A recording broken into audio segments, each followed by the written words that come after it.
श्री शिवाय नमस्तुभ्यम।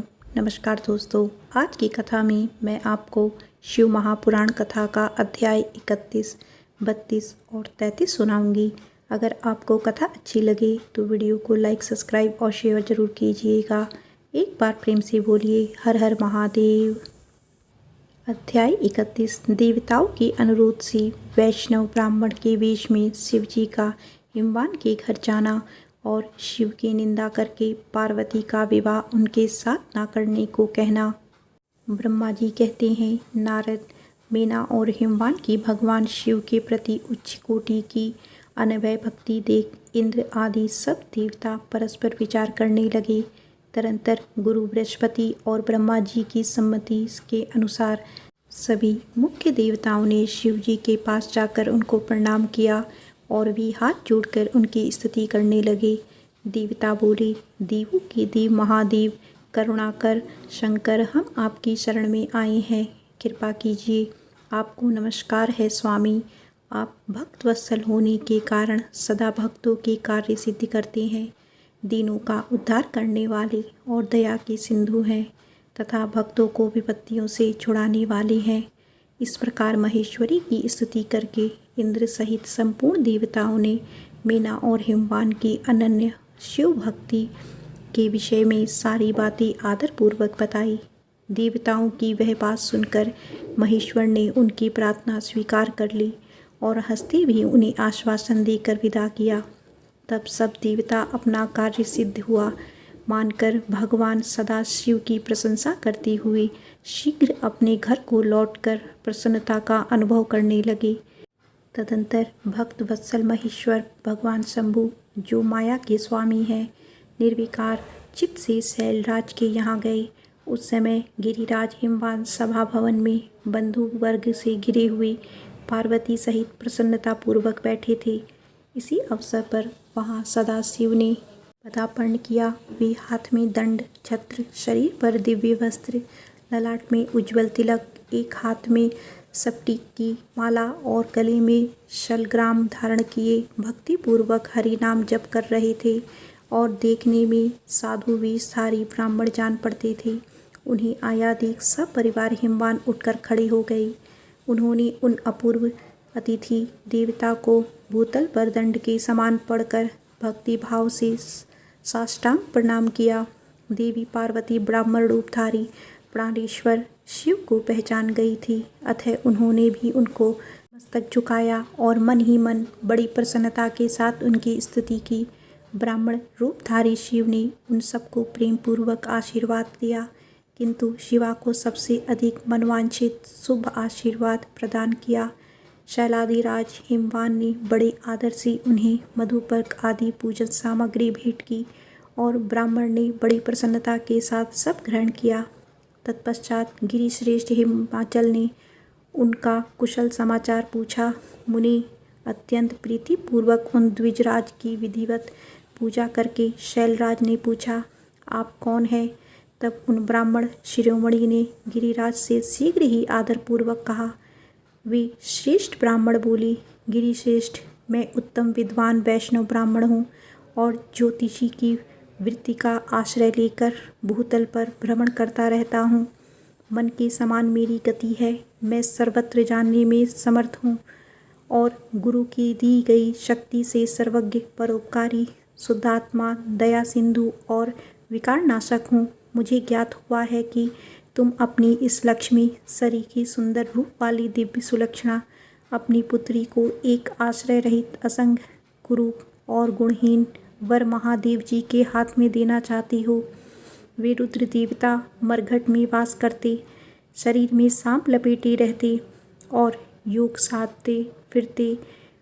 उनके पास पहनने के लिए एक वस्त्र भी नहीं है। वैसे ही नंग धड़ंग घूमते हैं, आभूषण की जगह सर्प धारण करते हैं। उनके कुल का नाम आज तक किसी को ज्ञात नहीं। कुशील हैं, स्वभावतः विहार से दूर रहते हैं, सारे शरीर में भस्म रमाते हैं, क्रोधी और अविवेकी हैं। उनकी अवस्था कितनी है यह किसी को ज्ञात नहीं। वे अत्यंत कुसीत जटा को बोझ सदा सिर पर धारण करते रहते हैं। वे भली बुरी सबको आश्रय देने वाले भ्रमणशील नागहारीधारी भिक्षुक कुमारगर परायण तथा हठपूर्वक वैदिक मार्ग का त्याग करने वाले हैं। ऐसे अयोग्य वर को आप अपनी बेटी ब्याहना चाहते हैं। अचलराज, अवश्य ही आपका यह विचार मंगलदायक नहीं है। नारायण कुल में उत्पन्न ज्ञानियों में श्रेष्ठ गिरिजाराज, मेरी कथन का मर्म समझो। तुमने जिस पात्र को ढूंढ रखा है वह इस योग्य नहीं है कि उसके हाथ में पार्वती का हाथ दिया जाए। शैलराज, तुम ही देखो, उनके एक भी भाई बंधु नहीं है। तुम बड़े बड़े रत्नों की खान हो, किंतु उनके घर में भूजी भांग भी नहीं है। वे सर्वदा निर्धन है। गिरिराज, तुम शीघ्र ही अपने भाई बंधुओं से, मैना देवी से, सभी बेटों से और पंडितों से भी प्रयत्नपूर्वक पूछ लो, किंतु पार्वती से ना पूछना, क्योंकि उन्हें शिव के गुण दोष की परख नहीं है। ब्रह्मा जी कहते हैं, नारद, ऐसा कहकर वे ब्राह्मण देवता, जो नाना प्रकार की लीला करने वाले शांत स्वरूप शिव ही थे, शीघ्र खा पी कर आनंद पूर्वक वहाँ से अपने घर को चल दिए। शिव महापुराण कथा का अध्याय 31 समाप्त होता है। एक बार प्रेम से बोलिए हर हर महादेव। आइए अब सुनते हैं शिव महापुराण कथा का अध्याय 32 और 33। मीना का कोप भवन में प्रवेश। भगवान शिव का हिमवान के पास सप्त ऋषियों को भेजना तथा हिमवान द्वारा उनका सत्कार। सप्त ऋषियों तथा अरुंधतिका और महर्षि वशिष्ठ का मेना और हिमवान को समझाकर पार्वती का विवाह भगवान शिव के साथ करने के लिए कहना। ब्रह्मा जी कहते हैं, ब्राह्मण रूपधारी शिव जी के वचनों का मेना के ऊपर बड़ा प्रभाव पड़ा और उन्होंने दुखी होकर पति से कहा, गिरिराज, इन वैष्णव ब्राह्मण ने शिव जी की जो निंदा की है उसे सुनकर मेरा मन उनकी ओर से बहुत खिन्न एवं विरक्त हो गया है। कैलेश्वर रुद्र की रूप, शील और नाम सभी कुसंगित हैं। मैं उन्हें अपनी सुलक्षणा पुत्री कदापि नहीं दूंगी। यदि आप मेरी बात नहीं मानेंगे तो मैं निसंदेह मर जाऊंगी। अभी इस घर को छोड़ दूंगी अथवा विष खा लूंगी। पार्वती के गले में फांसी लगाकर गहन वन में चली जाऊंगी अथवा उसे महासागर में डुबे दूंगी, परंतु अपनी बेटी को रुद्र के गले में नहीं मरूंगी। ऐसा कहकर मैना तुरंत कोप भवन में चली गई और अपने हार को फेंक कर रोती हुई धरती पर लौट गई। इधर भगवान शिव को इस बात का पता लगा। तब उन्होंने अरुंधति सहित सप्तऋषियों को बुलाया तथा मीना के पास जाकर उन्हें समझाने की आज्ञा दी। शिव जी का आदेश प्राप्त कर भगवान शिव को नमस्कार करके वे दिव्य ऋषि आकाश मार्ग से उस स्थान को चल दिए जहाँ हिमवान की नगरी थी। उस दिव्यपुरी को देखकर उन सप्तऋषियों को बड़ा विस्मय हुआ। वे हिमाचलपुरी की परस्पर प्रशंसा करते हुए सब ऐश्वर्य से भरे पूरे हिमवान के घर जा पहुँचे। उन सूर्य तुल्य तेजस्वी सातों ऋषियों दूर से आकाश के रास्ते आते देख हिमवान को बड़ा विस्मय हुआ। वे बोले, ये 7 सूर्य तुल्य तेजस्वी मुनि मेरे पास आ रहे हैं। मुझे प्रयत्नपूर्वक इन सब की इनकी पूजा करनी चाहिए। सबको सुख देने वाले हम गृहस्थ लोग धन्य हैं, जिनके घर पर ऐसे महात्मा पदार्पण किया करते हैं। ब्रह्मा जी कहते हैं, इसी समय भी मुनि आकाश से उतरकर पृथ्वी पर खड़े हो गए। उन्हें सामने देख हिमवान बड़े आदर के साथ आगे बढ़े और हाथ जोड़कर मस्तक झुकाकर उन सप्तऋषियों को प्रणाम करने के पश्चात उन्होंने बड़े सम्मान के साथ उन सब की पूजा की तथा उन्हें आगे करके कहा, मेरा गृहस्थाश्रम आज धन्य हो गया। जो कहकर उन्हें बैठने के लिए भक्तिपूर्वक आसन ला कर दिया। जब वे आसनों पर बैठ गए तब उनकी आज्ञा लेकर हिमवान भी बैठे और वहाँ उन ज्योतिर्मय महर्षियों से इस प्रकार बोले। हिमवान ने कहा, आज मैं धन्य हूँ, कृतज्ञ हूँ। मेरा जीवन सफल हो गया। मैं लोक में बहुत से तीर्थों की भांति दर्शनीय बन गया, क्योंकि आप जैसे विष्णु रूपी महात्मा मेरे घर पधारे हैं। आप लोग पुण्य काम हैं। हम दीनों के घरों में आपका क्या काम हो सकता है। तथापि मुझ सेवक के योग्य यदि कोई कार्य हो तो कृपा पूर्वक उसे अवश्य कहें। उसे पूर्ण करने से मेरा जीवन सफल हो जाएगा। ऋषि बोली, शैलराज, भगवान शिव को जगत का पिता कहा गया है और शिवा जगत की माता मानी गई है। अतः तुम्हें महात्मा शंकर को अपनी कन्या देनी चाहिए। हिमवान, ऐसा करके तुम्हारा जन्म सफल हो जाएगा। तथा तुम जगत गुरु के भी गुरु हो जाओगे, इसमें संशय नहीं है। मुनीश्वर, सप्त ऋषियों का यह वचन सुनकर हिमवान ने दोनों हाथ जोड़कर उन्हें प्रणाम करके इस प्रकार कहा। हिमवान बोले, महाभाग सप्तऋषियों, आप लोगों ने जो बात कही है उसे शिव की इच्छा से मैंने पहले ही मान रखा है, किंतु प्रभु, इन दिनों एक वैष्णव धर्मी ब्राह्मण ने आकर भगवान शिव के प्रति प्रसन्नतापूर्वक बहुत सी उल्टी बातें बताई हैं। तभी से शिवा की माता का ज्ञान भटक गया है। वे अपनी बेटी का विवाह उस योगी रुद्र के साथ नहीं करना चाहती। ब्राह्मणों, वे बड़ा भारी हट करके मैले कपड़े पहन कोप भवन में चली गई है और समझाने पर भी नहीं समझ रही है। मैं भी उस वैष्णव ब्राह्मण की बात सुनकर ज्ञान भ्रष्ट हो गया हूँ। आपसे सच कहता हूँ, भिक्षुकधारी महेश्वर को बेटी देने का मेरी भी अब इच्छा नहीं है। ब्रह्मा जी कहते हैं, नारद मुनियों के बीच में बैठे हुए शैलराज शिव की माया से मोहित हो उपयुक्त बात कहकर चुप हो रहे। तब उन सभी सप्तऋषियों ने शिव की माया की प्रशंसा करके मीना के पास अनिरुद्धति को भेजा। पति की आज्ञा पाकर ज्ञानदायिनी अरुंधति देवी तुरंत उस घर में गई जहाँ मीना और पार्वती थी। जाकर उन्होंने देखा मीना शोक से आकुल होकर पृथ्वी पर पड़ी है।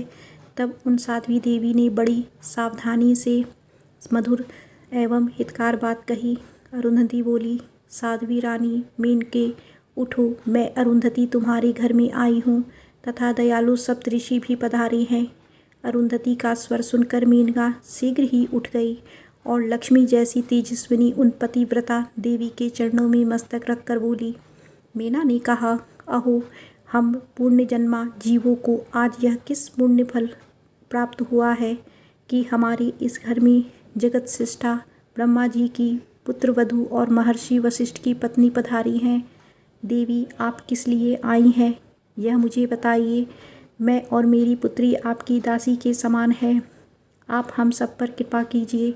मीना के ऐसा कहने पर साध्वी अरुंधति ने उनको बहुत अच्छी तरह समझाया बुझाया और उन्हें साथ में ले वे प्रसन्नतापूर्वक उस स्थान पर आई जहाँ वे सप्तऋषि विद्यमान थे।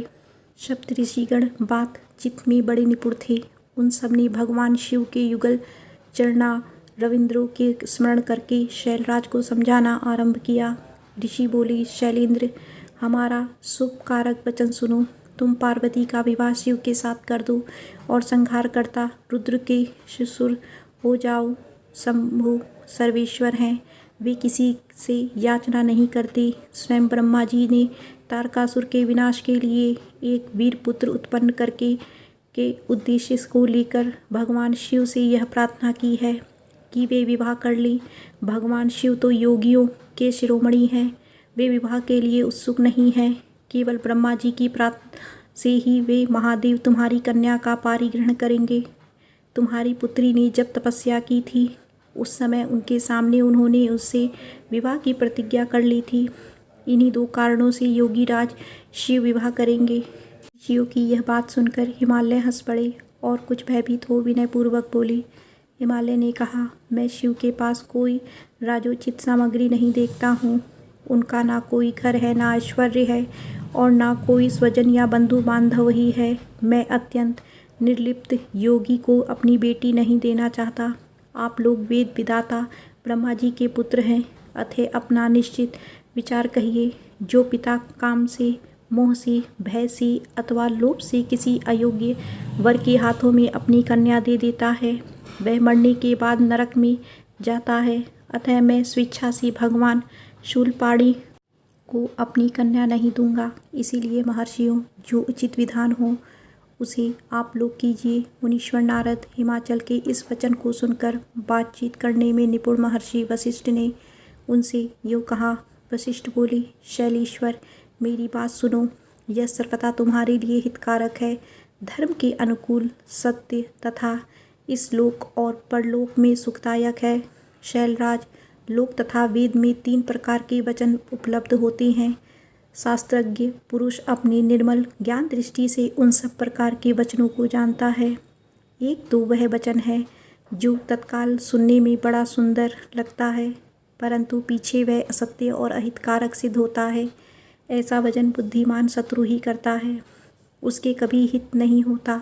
दूसरा वह है जो आरंभ से अच्छा नहीं लगता, उसे सुनकर अप्रसन्नता होती है, परंतु परिणाम में वह सुख देने वाला होता है। इस तरह का वचन कहकर दयालु, धर्मशील बांधवध्वज ही कर्तव्य का बोध कराता है। तीसरी श्रेणी का वचन वह है जो सुनते ही अमृत के समान मीठा लगता है और सब काल में सुख देने वाला होता है।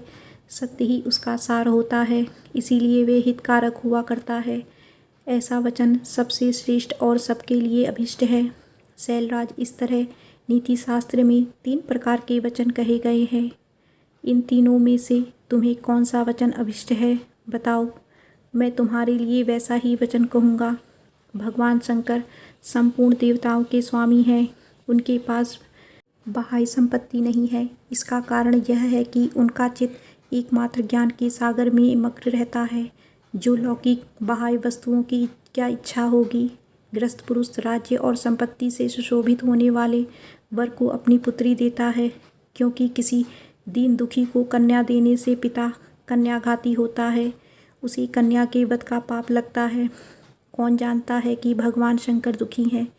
कुबेर जिनके किंकर हैं, जो अपनी भुभंग की लीला मात्र से संसार की सृष्टि और संहार करने में समर्थ है, जिन्हें गुणातीत परमात्मा और प्रकृति से परे परमेश्वर कहा गया है। सृष्टि पालन और संहार करने वाली जिनकी त्रिविध मूर्ति ही ब्रह्मा, विष्णु और हर नाम धारण करती है, उन्हें कौन निर्धन अथवा दुखी कह सकता है। ब्रह्मलोक में निवास करने वाले ब्रह्मा, क्षीर सागर में रहने वाले विष्णु तथा कैलाशवासी हर, ये सब शिव की ही भूतियाँ हैं। शिव से प्रकट हुई प्रकृति भी अपने अंश से 3 प्रकार की मूर्तियों को धारण करती है। जगत में लीला शक्ति से प्रेरित हो वह अपनी कला से बहुत सा रूप धारण करती है।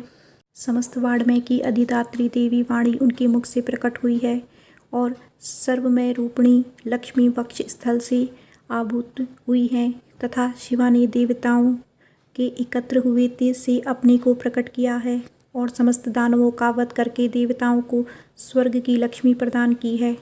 देवी शिवा कल्पांतर में दक्ष पत्नी के उदर से जन्म ले सती नाम से प्रसिद्ध हुई है और हर को उन्होंने पति के रूप में प्राप्त किया। तुमने महान आनंद प्राप्त होगा शैलेंद्र, यदि तुम स्वेच्छा से अपनी बेटी शिवा को शिव के हाथ में नहीं दोगे तो भावी के बल से ही इन दोनों का विवाह हो जाएगा। तात भगवान शंकर ने तपस्या में लगी हुई पार्वती को ऐसा ही वर दिया है। ईश्वर की हुई प्रतिज्ञा कभी पलट नहीं सकती। गिरिराज, ईश्वर के वश में रहने वाले समस्त साधु पुरुषों की भी प्रतिज्ञा का संसार में किसी के द्वारा उल्लंघन होना कठिन है, फिर साक्षात ईश्वर की प्रतिज्ञा के लिए तो कहना ही क्या। शिव महापुराण कथा का अध्याय 32 और 33 समाप्त होता है। एक बार प्रेम से बोलिए उमापति शंकर भगवान की जय, माता पार्वती की जय।